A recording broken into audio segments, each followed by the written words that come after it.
आदरणीय साध संगत जी, बड़े प्यार से कहना, धन निरंकार जी। साध संगत जी, एक ब्रह्मज्ञानी गुरु सिख का विश्वास ही उसकी ताकत होती है। उसे विश्वास होता है कि यदि उसकी प्रार्थना उसके हित में हुई तो उसका दयालु पिता उसे जरूर स्वीकार करेगा, और यदि उसकी प्रार्थना स्वीकार नहीं भी हुई तो इसमें भी उसके स्वामी की दया ही छुपी हुई है। हो सकता है कि उसकी प्रार्थना उसके हित में ना हो, इसलिए उसके स्वामी ने उसे स्वीकार नहीं किया। एक गुरु सिख सदैव प्रार्थना के साथ यह भी कहता है कि हे प्रभु, यदि मेरी प्रार्थना मेरे और दूसरों के हित में है तो इसे स्वीकार कर लेना, वरना मेरे लाख मांगने पर भी मेरी पुकार मत सुनना। इस प्रकार प्रार्थना की स्वीकृति या अस्वीकृति में भक्त अपनी बेहतरी देखता है और उसका यह विश्वास ही उसकी ताकत बन जाता है। मानव मन में हर समय भय बना रहता है कि कहीं कुछ अनचाही घटित ना हो जाए। साध संगत जी, जीवन में इतनी अनिश्चितताएं हैं कि किस समय क्या घटित हो जाए किसी को कुछ पता नहीं। हर समय मन में भय बना रहता है कि किसी अनचाही परिस्थिति का सामना न करना पड़ जाए। जब गुरु सिख प्रार्थना के द्वारा अपने प्रीतम के साथ जुड़ा हुआ होता है तो यह भय और चिंता उसे सताती नहीं, डराती नहीं। गुरु सिख को दृढ़ विश्वास होता है कि प्रभु जो अब कर रहा है वह भी ठीक है और जो भविष्य में करेगा वह भी ठीक है। उसको अपने स्वामी के हर कार्य में बेहतरी और भलाई ही नजर आती है। यदि कुछ अनचाही घटित भी हो जाए जिसकी कभी उसने कल्पना भी न की हो, तो भी ऐसी परिस्थिति को सहन करने की शक्ति भी वह प्रार्थना के द्वारा अपने निरंकार सद्गुरु से मांग लेता है। इस तरह हम कह सकते हैं कि प्रार्थना भूतकाल में हो चुकी गलतियों व गुनाहों के लिए क्षमा, वर्तमान में सही कदम उठा सकने तथा भविष्य के भय से मुक्ति दिलाने वाली शक्ति है। जो प्रार्थी इस सर्वव्यापक प्रभु को अंग संग देखकर प्रार्थना करते हैं, वे इस स्थायी आधार को पाकर बेखौफ जीवन जीते हैं। एक प्रार्थी को अपनी प्रार्थना पर विश्वास होना चाहिए।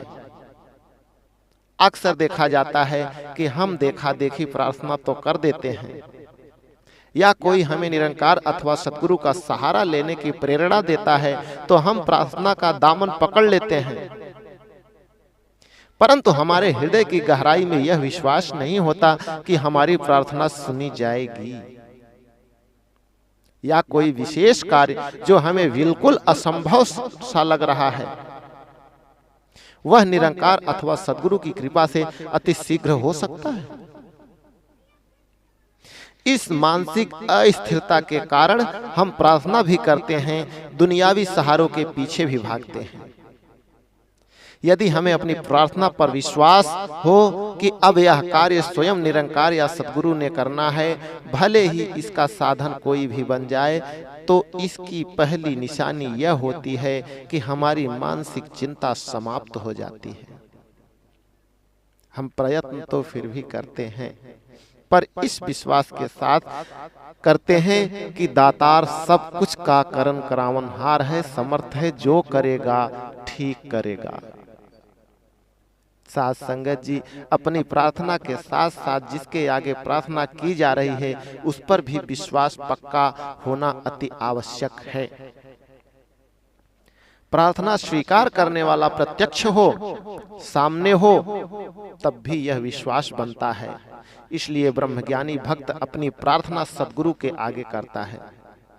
सद्गुरु की क्षमता पर पूर्ण विश्वास होने के कारण उसे अपनी प्रार्थना की स्वीकृति पर भी विश्वास आ जाता है। इसके विपरीत जिन परिस्थितियों के सम्मुख प्रार्थना सुनने वाला प्रत्यक्ष नहीं, वहां कई बार विश्वास डगमगा भी जाता है। साथ संगत जी, कई बार हम एक संत महापुरुष के सम्मुख अपनी प्रार्थना रखते हैं, थोड़ी देर बाद कोई अन्य संत मिल गया तो उसके सम्मुख भी वही प्रार्थना दोहरा देते हैं, और यह क्रिया कई बार दोहराते जाते हैं। इसका निष्कर्ष यही है कि या तो हमें हमारी प्रार्थना पर विश्वास नहीं, या जिसने प्रार्थना स्वीकार करनी है उसकी दयालुता पर विश्वास नहीं। विश्वासी भक्त केवल एक बार प्रार्थना करके उस बात की ओर से अपना ध्यान ही हटा लेते हैं। वे जानते हैं कि अब उसका प्रार्थना पत्र सच्चे दरबार में पहुंच चुका है। इस सच्चे पातशाह का दर करुणा, दया और क्षमा का दर है। यहाँ गुनाहों का हिसाब नहीं होता, क्षमा प्रार्थी को क्षमा दान दिया जाता है। इसीलिए यदि मेरी प्रार्थना मेरे हित में हुई तो मेरे सतगुरु जरूर इसे पूरी कर देंगे। उनका यह विश्वास ही उनके मन में सब्र और संतोष भर देता है।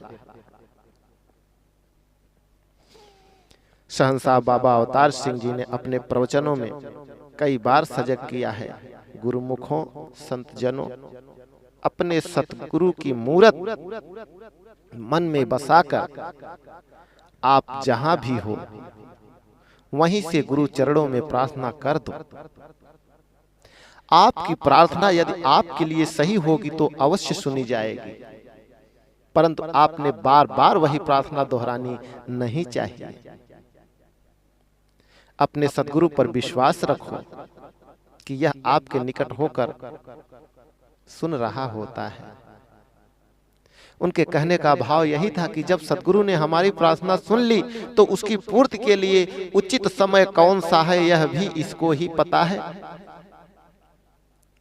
उचित समय पर वह कार्य खुद ब खुद हो जाएगा, पर हम ही कई बार इतने उतावले हो जाते हैं, इतने बेसब्र हो जाते हैं कि चाहते हैं कि छू मंत्र की तरह कार्य हो जाए। यदि कार्य उसी समय हो गया तो प्रार्थना स्वीकार हो गई सी लगती है, और यदि कुछ समय लग गया तो प्रार्थना की स्वीकृति के प्रति मन में संदेह पैदा हो जाता है। ऐसा सोचना गुरु सुख के लिए सही नहीं है।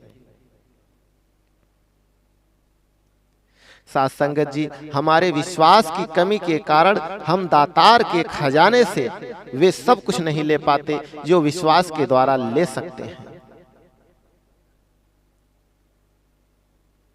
एक छोटा सा उदाहरण आप सबके सम्मुख रखते हैं। एक बार एक बहुत बड़ा निरंकारी संत समागम होना था। समागम की पूर्व संध्या को आकाश में घने बादल छा गए।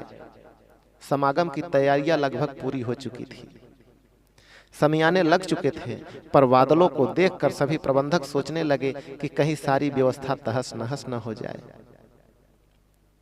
कुछ महात्मा बाबा हरदेव सिंह जी महाराज के पास आए और विनती की, बाबा जी रहमत करो कि सुबह बरसात न हो, तब ही इतनी बड़ी संख्या में पहुंची हुई संगत की सेवा सही ढंग से हो पाएगी। सदगुरु बाबा जी ने आशीर्वाद दिया, आप फिक्र नहीं करें, दातार सब ठीक करेगा। सुबह सत्संग आरंभ हो गया, संगत जुड़नी शुरू हो गई। सच्चे पातशाह जब आसन पर विराजमान हुए तो बहुत से प्रबंधक महापुरुषों ने हाथ में छाता पकड़ा हुआ था। कुछ समय पश्चात ही बरसात भी होने लगी। जब कुछ प्रबंधक पुनः बाबा जी के पास पहुंचे तो उन्होंने फरमाया कि प्रार्थना तो आपने रात को भी की थी, परंतु सभी को अपनी प्रार्थना स्वीकार होने पर विश्वास नहीं आया, वरना यहाँ छाते दिखाई न देते। अर्थात हमारा अविश्वास ही हमें रब्बी रहमतों से दूर कर देता है, और हमारा प्रार्थना पर विश्वास ही तकदीर में जो लिखा होता है वह भी ले लेता है। इसलिए संतों महापुरुषों ने हमें सजग किया है कि इस मालिक से जब भी मांगो विश्वास से मांगो। अपने विश्वास को प्रार्थना की पूर्ति या अपूर्ति के संग मत जोड़ो। इसी में हमारी भलाई है। साथ संगत जी, जब निरंकार का वास गुरु सुख के हृदय में होता है तो हृदय में प्रेम ही प्रेम के भाव बने रहते हैं। गुरसिख विशालता को प्राप्त होता है। उसके प्रेम के दायरे में केवल परिवार या रिश्तेदार ही नहीं बल्कि मानव जाति समा जाती है। वह सबके भले की कामना करता है। इस कामना की पूर्ति के लिए की गई प्रार्थना उसे आत्मिक आनंद प्रदान करती है।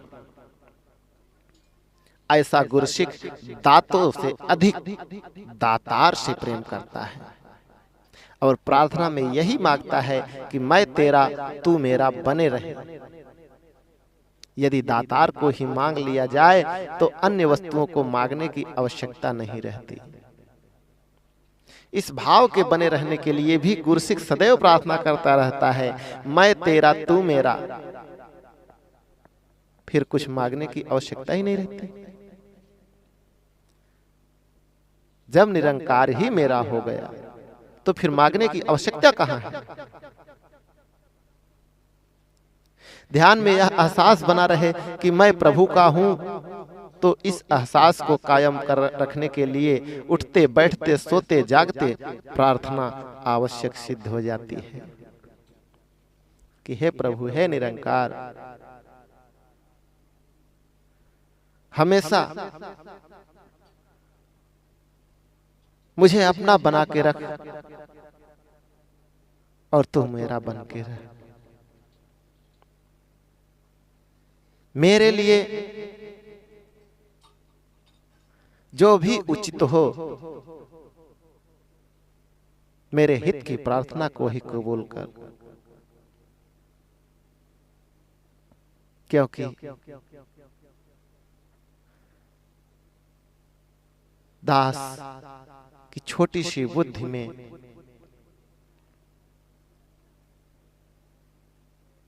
संसार नहीं समा सकता। संसार के लिए क्या आवश्यक है, क्या हित है, क्या अहित है, इस छोटी सी बुद्धि की समझ नहीं है।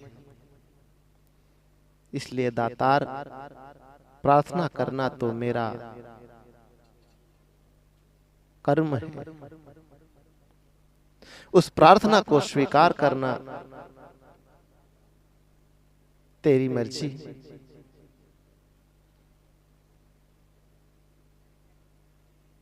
दास को और संसार को